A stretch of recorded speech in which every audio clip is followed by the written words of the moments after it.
Olá galera, esse é o nosso vídeo sobre água e sais minerais. Espero que entendam sobre esse assunto tão importante dentro deste resumo que fizemos. Bom, vamos começar agora a falar sobre a água. Qual a importância da água? É a substância mais abundante nos seres vivos. Tá aí a importância principal da água. É a substância mais abundante no nosso corpo. E além disso, o teor dela é um organismo ou tecido podendo variar muito. Isso é o que a gente vai ver daqui por diante, como que esse teor vai variar dentro de um mesmo organismo. Vamos falar então sobre as propriedades da água, para que a gente possa entender então qual é a função dela no organismo. A água é uma molécula polar e ela forma ligações de hidrogênio. A mesma é formada por um átomo de oxigênio e dois átomos de hidrogênio. Elas se ligam e formam uma ligação, uma molécula polar, e faz ligações de hidrogênio. Com isso, ela vai fazer o quê? Vai ser um solvente de muitas substâncias polares, substâncias hidrofílicas no organismo. Além disso, a molécula de água participa de muitas reações químicas, por exemplo, das reações de hidrólise. Como o nome já diz, hidro, que é água, e lise, quebra pela água, desidratação, e também é outro tipo de reação metabólica, que participa da molécula de água. Bem, outra coisa, galera, é que a molécula de água ela é coesa. Coesa justamente pelo quê? Pelo fato dela formar ligações de hidrogênio. Essas moléculas vão se unir muito fortemente. Com isso, temos aquela questão sobre a tensão superficial, que é quando a gente vê aquele mosquitinho pousando em cima da água e ele não afunda, digamos assim. Isso é justamente o fato da tensão superficial da água ocasionada justamente por essa ligação de hidrogênio. Outra coisa muito importante é ela possuir um alto calor específico e um alto calor de vaporização.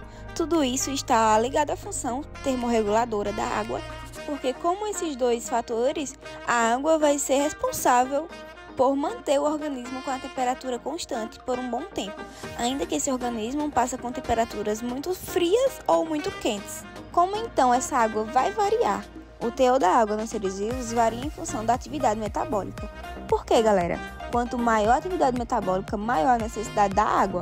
Então, quanto maior o tecido, quanto mais o tecido sofre atividade metabólica, por exemplo, os neurônios, maior a quantidade de água ali. Outra coisa é em relação à idade. Então, quanto mais jovem, maior a atividade metabólica e, portanto, maior necessidade de água. E outra coisa também é o habitat. Por isso aí é o mais natural da gente pensar, por exemplo, uma água viva. Vai ter muito mais água na sua constituição do que, por exemplo, um homem ou outro mamífero. Então é isso, gente. Falamos tudo que tinha mais importante sobre a água que realmente interessa e cai nos vestibulares. Vamos agora partir para os sais minerais. O que são esses minerais? Qual a importância no nosso organismo? Fica aí de olho que eu vou te explicar tudo. Olha só, são encontrados sob três formas principais. Sob a forma ionizada, por exemplo, aquela forma do Sol, de cloreto, a forma como os íons estão distribuídos no sangue, por exemplo, cristalizados, que encontramos nas conchas, nos ossos, são formas que os sais minerais são encontrados. Ou então complexados a moléculas orgânicas. Nós temos, por exemplo, o ferro, que está ligado lá na hemoglobina. Então, são essas três formas encontradas no nosso organismo.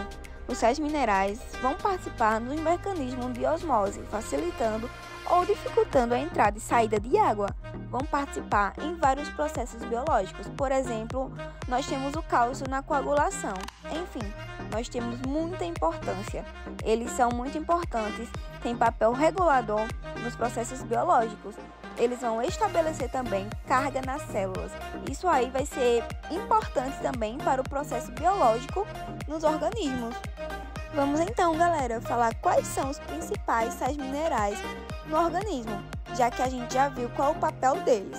Eles, na verdade, em geral, estão presentes em pequenas quantidades, então eles são, portanto, reguladores, como eu já disse anteriormente. Os principais, nós temos fósforo, iodo, cloro, potássio, cálcio, flúor, ferro, sódio e magnésio.